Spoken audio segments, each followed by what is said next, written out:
ঘুমানোর পর যদি আমার স্বপ্নদোষ কিংবা সামান্য প্রস্রাব নির্গত হয়, তাহলে কি শুধু আমি এবং আমার কাপড় অপবিত্র হবে, নাকি আমার সাথে আমার বিছানার বালিশ, বেডশিট ও কম্বল অপবিত্র হয়ে যাবে?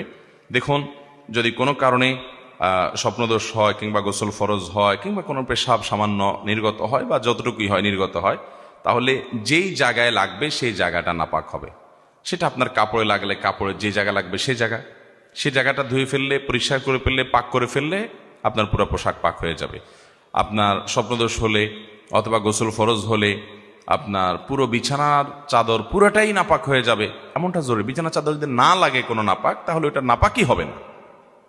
পরনের পোশাকে তো অবশ্যই লাগার কথা, অতএব সেটা নাপাক হবে, কিন্তু বিছানার চাদরে না লাগলে সেটা নাপাক হবে না। আর বালিশে লাগার প্রশ্নই ওঠে না, যার কারণে সেখানে নাপাক হবে না। হ্যাঁ, যদি কোনোভাবে বালিশে লেগে যায় তাহলে সেটা নাপাক হবে, ওইটা ধুয়ে ফেলতে হবে। অতএব স্বপ্নদোষ হলে একেবারে বালিশ, বিছানা চাদর সব পাক করতে হবে, ধুইতে হবে, এমনটা কোনো আবশ্যক